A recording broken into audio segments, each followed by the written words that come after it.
You guys don't need to worry about me getting revenge from Diddy. I've got 3 moves that make sure he'll never be able to come after me or my family. First, I personally reached out to the victims' legal teams. The real reason he's not getting out is those buried cases behind the scenes. I provided legal funding for 7 victims who had been silent for years and brought in the top criminal attorneys in the country. Second, I bought up every potential post-release business deal he had lined up. I planned this 2 years in advance, so by the time he got sentenced and still had hope of getting out, every partner had already cut ties with him. Third, I don't just have evidence, I've got backups. This is an entire minefield that's been buried for 20 years. I uncovered every secret from the last 30 years. With testimonies from the victims, we interviewed over a dozen people he tricked, threatened, or violated. You think that's harsh? No, he destroyed other people's lives for decades. I'm just making sure he spends a few extra years in prison for it. I'm not afraid of his people, not afraid of his threats. I know he's still in there fantasizing about a comeback, but the truth is, he's never coming back.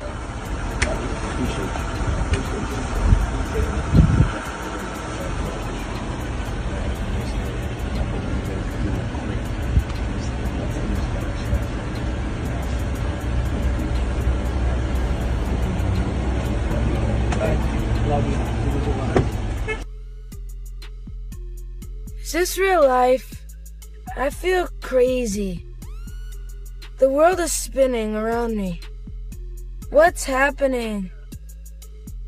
You have 4 eyes. I have 2 fingers. For years, the industry treated it as background noise. Clips laughed off, moments ignored, questions never followed up. But now, with 50 Cent's new documentary, the timeline is being re-examined, and what once felt like rumor is being forced into the light. At the center of it all is Diddy, a man whose influence shaped careers, and Justin Bieber, a child star who entered that world far too young. This isn't about shot clips or online speculation. It's about power, silence, and how long something can stay hidden when too many people benefit from not looking too closely. Yeah, so as soon as you turn 16, you know what I'm saying, I'm gonna let you rock this every time you come to LA. Yeah, this gonna be yours. So every time you come to LA, it's a little dusty, but you know, come get the front shot of this. Man. Minute. Woo. Okay. Okay.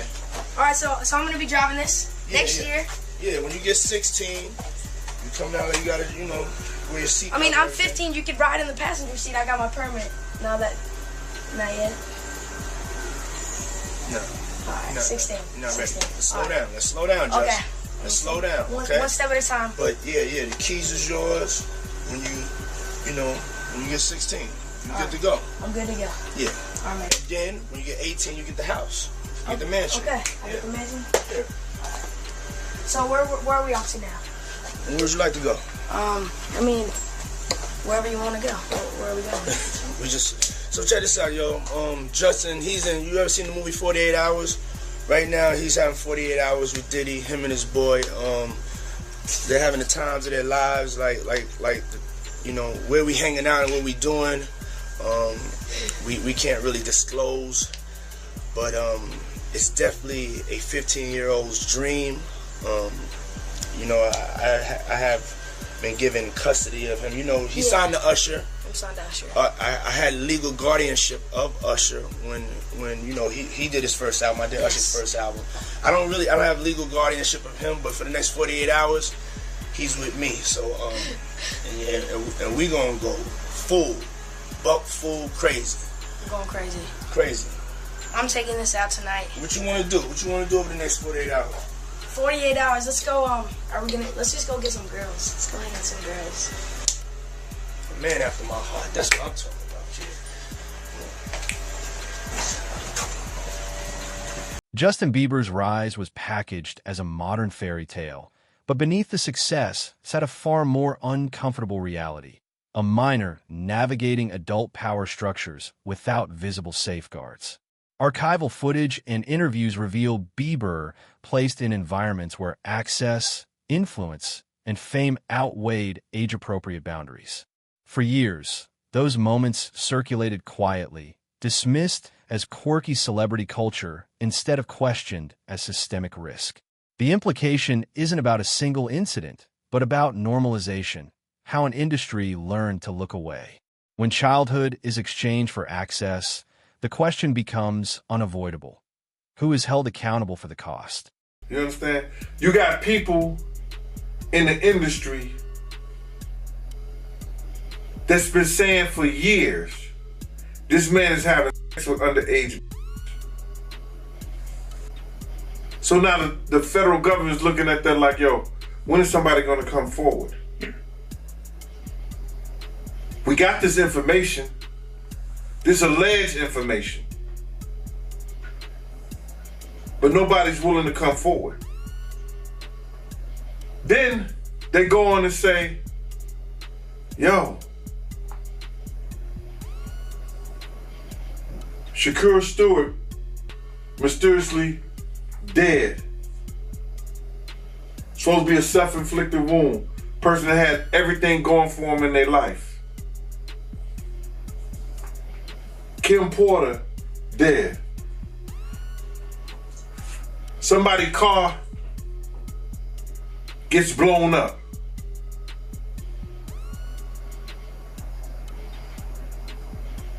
This guy is walking around threatening other actors, people. Somebody got to get involved in it. If it ain't the state, let it be the feds. Somebody got to stop him. He lucky that God given him the opportunity to be stopped while he's alive, then have to go to hell and face that shit. He got a chance to repent now, change his life. You mentioned minors, you know, and a lot of people have been trying to drag Justin Bieber into this situation because there's a lot of like suspect looking videos with Diddy and Bieber in it, and you know, they're making a lot of allegations. 50 Cent has long positioned himself as an outsider to Sean Diddy Combs' private world, claiming awareness without involvement. For years, his statements were dismissed as personal rivalry. Now, they're resurfacing in a very different context, shaped by legal scrutiny and a broader cultural reassessment. That doesn't validate every claim, but it does reframe the intent. Warnings can exist long before proof becomes public. The implication is uncomfortable. Criticism is easiest to ignore when it comes from adversaries. How many early alarms were lost because the messenger was discounted? Diddy's influence extended far beyond music. He controlled access to rooms where careers either accelerated or quietly stalled. Justin Bieber's proximity to that influence reflected an industry logic where opportunity flowed through power brokers, not transparent systems. You know, Diddy bought his son a Bentley. Maybe, you know, he could buy you one also. Got me a Lamborghini. Yeah. Oh, well, that's nice. I haven't gotten it yet, though. Yeah, I know. Yeah, I know. When is that coming, that Lamborghini? We talked about this last time. He had the Lamborghini for a day or two, and he had access to the house. And he knows better than be talking about the things that he does with Big Brother Puff on national television. Well, apparently not. Something, everything ain't for everybody. Do you believe the guy in the tape is white? If he's bigger than Diddy, and he's not none of the names that I said, probably so. But then they say he was young too. Yeah, they say he was young. Let me get his name right. I hope it ain't the Bieber. I hope it's not the Bieber. That's a good one. It might be him. But if they saying that the guy is young and he's an A-lister, I can't think of that many black people, man. Right. Not at all. And somebody that's more powerful, more of a celebrity than Diddy. You understand what I'm saying? If they were saying somebody that was more celebrity than Diddy, he was an A-lister, he was younger. You know what I'm saying? And if he's not black, it would have to be the Bieber. That's his name, Bieber? They said I got that wrong too. Justin Bieber, allegedly. I don't know, bro. Right. But when you heard the news that Diddy, he had a tape with another man, did that catch you by surprise or no? Well, all this shit is by surprise to me. A lot of this shit is by surprise to me, to be totally honest, man. Because I knew Puff, I knew Puff Daddy. The concern raised by observers is not only what happened privately, but why oversight was absent publicly when career advancement depends on proximity to authority. Boundaries become negotiable.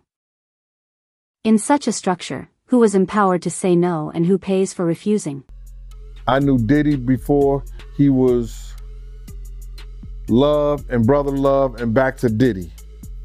So, no, but the diddler, he's the diddler now.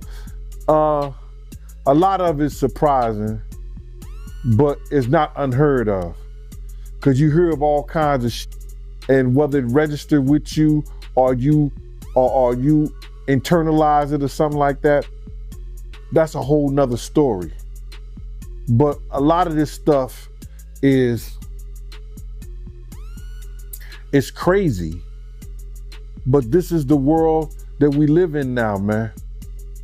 That these individuals thinks is all right. Bruh, when does it comes all right to be sitting there eating food off a naked woman? When did we start doing what they do? Let's keep it a buck. When did we start doing what they do? These guys is popping pills. These got Jay-Z dancing with a chick that's into cannibal. Long before